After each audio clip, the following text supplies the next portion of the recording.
Assalamualaikum warahmatullahi wabarakatuh. Waalaikumsalam Waalaikumsalam warahmatullahi warahmatullahi wabarakatuh. wabarakatuh. Satu, Gimana kabarnya rekan-rekan semua? baik. Alhamdulillah baik, Alhamdulillah Mas. baik. Oke, hari ini kita ada tugas tentang analisis isu terkini dalam lingkup nasional yang berkaitan dengan kedudukan dan peran ASN. Mungkin dari rekan-rekan ada yang mau mengusulkan isu duluan? Eh, Kalau dari saya mau mengusulkan itu tentang digitalisasi manajemen ASN. Karena mungkin menurut saya sesuai dengan tugas saya sebagai Pranata SDM Aparatur Terampil. Bagaimana kalau Mas Tajul?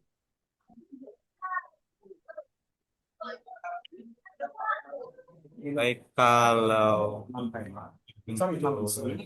judul berita internasional mengenai ASN yang saya ambil, mungkin saya akan mengambil dari hak masa kerja hingga seleksi yang dimana perbedaan antara ASN dan PNS, PNS dan P3K maksud saya seperti itu. Selanjutnya, Kalau saya sih bukan tentang isu rencana revisi UU ASN kemarin yang memberikan dengan mutasi, promosi, dan pengangkatan pejabat besar. Kalau Mas Alim mau mengusulkan isu apa? Ya, saya mungkin pengen mengusulkan tentang penundaan pengangkatan CASN yang kemarin ya. Saya mengusulkan itu. Kalau Mas Alilah, Oke, makasih Mas Alim dan rekan-rekan. Kalau saya mengusulkan tentang implementasi kebijakan work from anywhere di Pemkot Surabaya.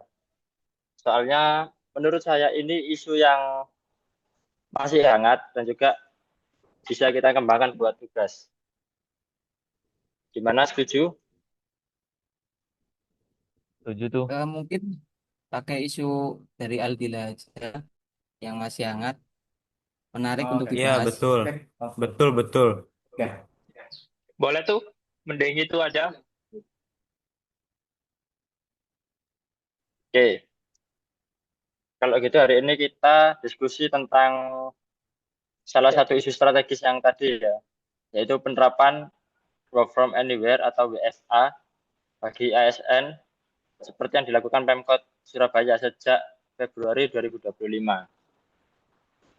WFA memberi fleksibilitas kerja bagi ASN dengan tetap berpegang pada prinsip kinerja berbasis output.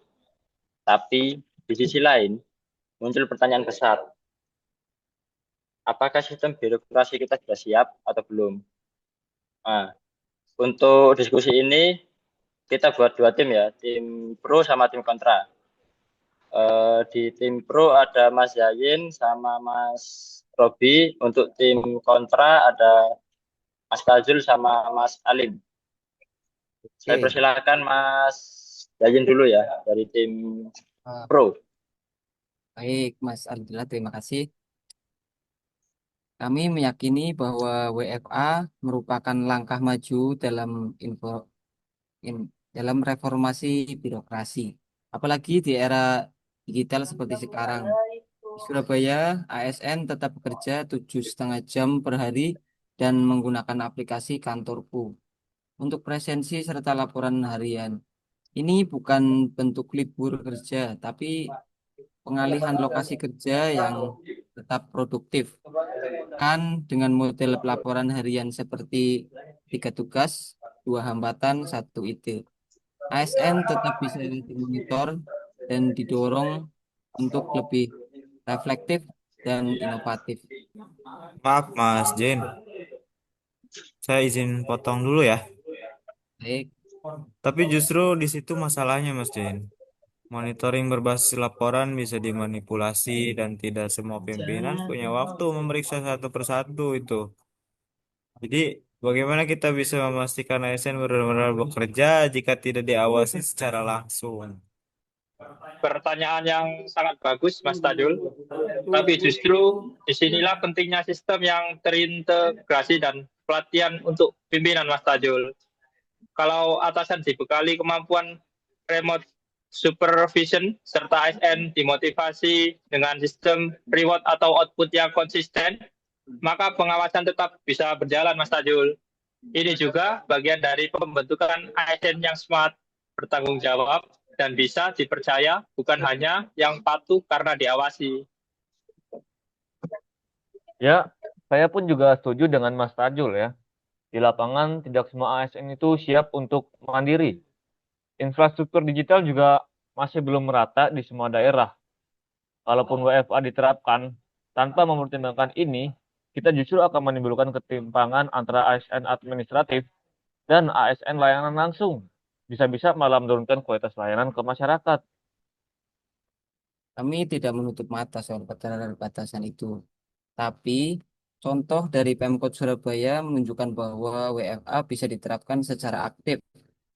ASN layanan publik tetap hadir di kantor, sementara pekerjaan administratif dilakukan dari mana saja. Artinya, kebijakan ini fleksibel dan bisa disesuaikan dengan karakter tugas. Mungkin seperti itu. Tapi satu kebijakan yang belum siap menaruhkan kepercayaan publik sepertinya. Seperti reformasi birokrasi bukan hanya soal efisiensi, tapi juga keadilan dan akses layanan seperti itu, Mas Jain. Jadi kami sebagai tim kontra itu lebih setuju kalau WFA dijadikan pilot project dulu nih, disertai evaluasi berkala sebelum diterapkan lebih luas lagi. Kalau menurut tim kontra sih seperti itu ya. Oke, baik. Setelah ngobrol dan diskusi, Pak, berarti kelompok ini sepakat bahwa kebijakan WFA buat ASN memang jadi salah satu langkah keren dan reformasi birokrasi digital. Tapi di sisi lain ada juga tantangan yang nggak bisa dianggap remeh dan perlu disikapi serius.